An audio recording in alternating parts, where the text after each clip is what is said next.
top. There it goes. You're on. Okay, I'm going to do a triple E-wrap ending here. What I've done is I've cut 2 strands of yarn about 3 times as long as what I need, and then I've just matched them up with the regular yarn that would be working in the body of the object.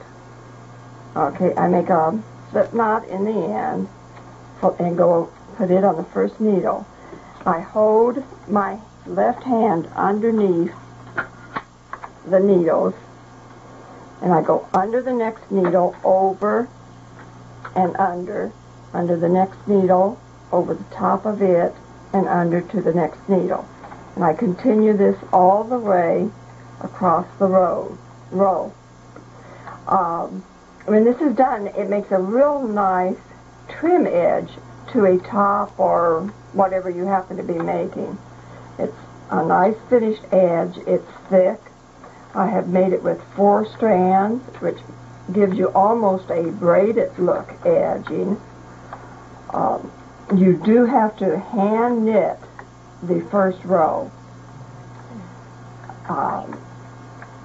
You just cannot do it with a carriage. At least I haven't been able to. You can't do the figure 8 either. It's No. too bulky. Right, the figure 8's too bulky The also. latches slip. But if you notice, I keep my finger underneath the stitches. That way they stay on the needles in a uniform tightness. So they're the same. And this doesn't take a whole lot of time. Oh, you knit with all 3 strands the first time. No, you don't. No, you don't. No, you don't. Thank you, Ann. No, you don't. Then you drop the other 2 strands. No, you had me surprised there, really. Well, what can I say? This is my first movie. Okay.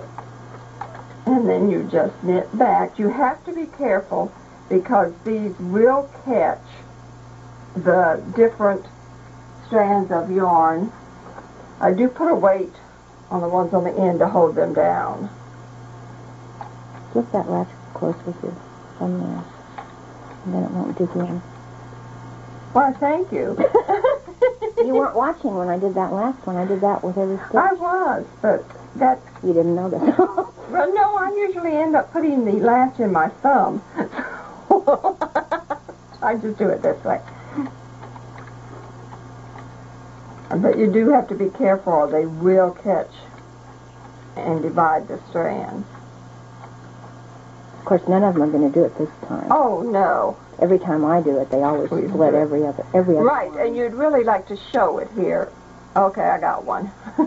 See?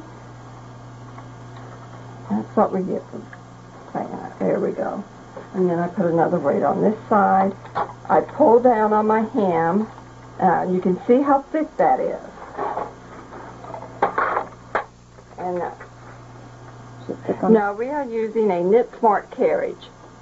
It's different from the Bond carriage in the aspect that to change threads or add threads, all you have to do is just bring it in the front. You don't have the metal bar. You can't see that. That's out of the picture. Oops, I'm sorry.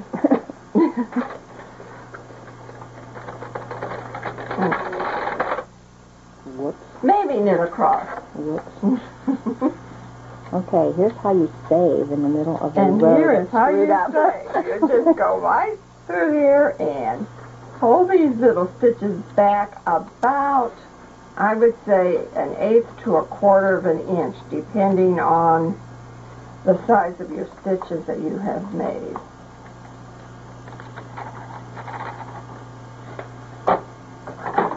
Make sure I keep everything good.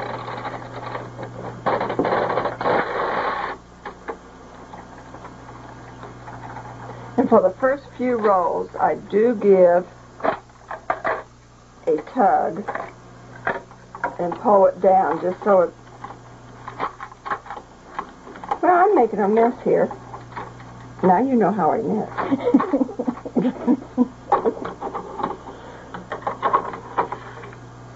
Liz and Ann did this so neat. We just turned off the camera. Oh, so I'm the one that gets to show everybody how you goof. Wait, it's not in. No, that wasn't holding the seat. There you go. What are you doing? I don't know what. It's upside down. That's not a knit smart key plate. That's Oh, I'm sorry. We have a Bond key plate in a Knit Smart machine. You'll have to excuse me. They're playing jokes on us.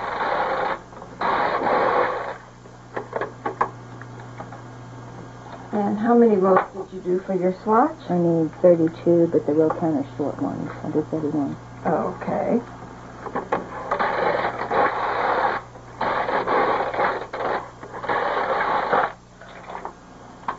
All right. I don't normally do this. That's because I'm on tape.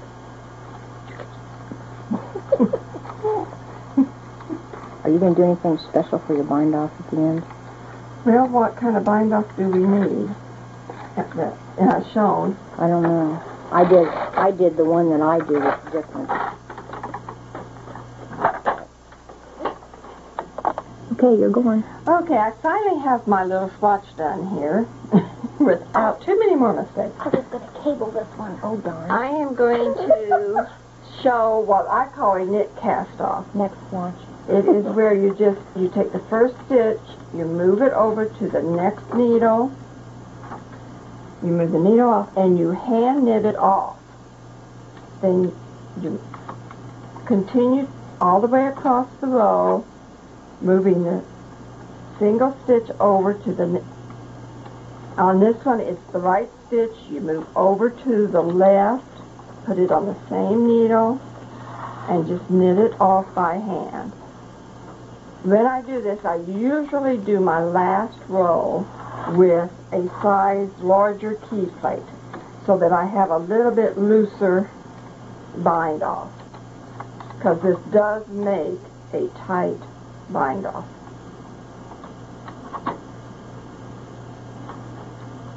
And if you notice, I pull my needle back just about 1/4 of an inch.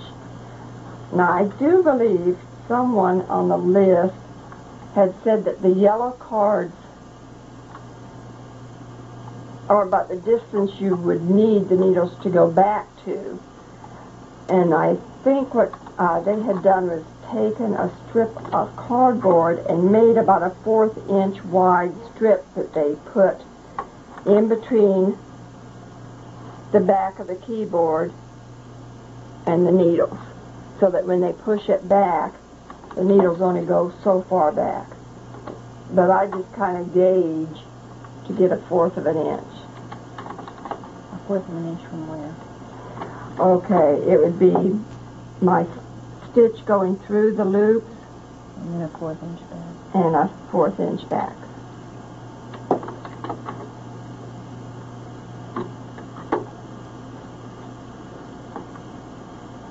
I don't know if you can see that. Let me look and see if I can get. But this is good for an edge that you do not want to stretch. Okay, watch how far back she... See, that's... Okay, push it all the way back and then let go of the needle butt so they can see where it is between the one all the way back and the one that's forward. Okay, this is all the way back. And No. this is... Your right hand. I want you to let go of the needle butt with your right hand. Where it goes back to. Oh, where it goes back to? Yeah, so they can see in between those two positions. Okay.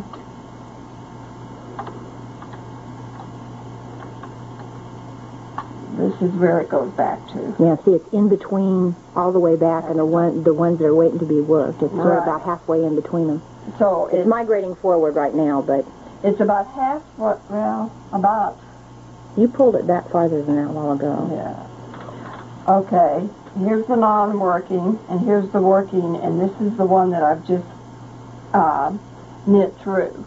So if you notice, it's about, I would say, halfway between the two.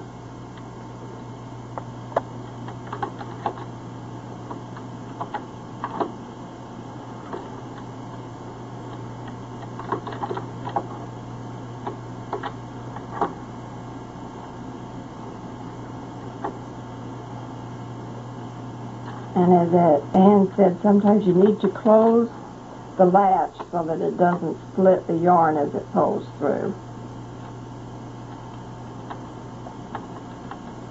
Some yarns are terrible about splitting. Yes, it is. And if you have sticky latches, I have sticky latches on my machine. Some just grab every time. They Yes, won't flip shut. because as you know, that one is catching.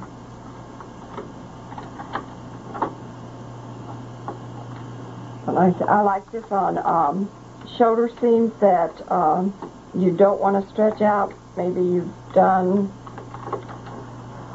something with a real stretchy yarn, and instead of short rolling the shoulder seams, you might bind off with this to keep them nice and firm and steady.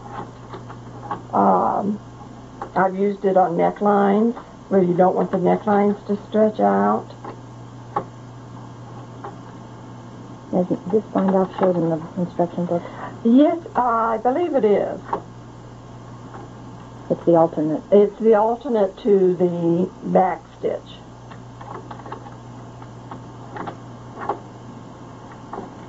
And I need to leave the last stitch unworked so Anne can use this swatch on another demonstration. So I'll stop right there. Okay, you're going. Okay, I've taken my swatch off the machine. Now this is my triple E wrap edge on the wrong side. And you'll notice how thick that is in comparison to the rest of it. When you turn it over, it gives you almost... Go back to the right a little bit. Okay. It gives you almost like a rope edge. And it does make a nice hem. I made a cotton top using this, only instead of using 3 strands, I used 4 strands. And it has really helped. It really held the cotton down good. It did not curl up. I just really enjoy this as an alternate to a rib or a plain hem. It also works well when you want to put in a lace type design with it, because it does hold it down. Okay, it's going. Yeah, it's going. Okay, this is a double E wrap, and you're wrapping your yarn around 2 needles at a time. You come underneath 3, then go back over 2. You're just making an E, but every time you're going around 2 needles. Now, if I remember right, I think this one you can knit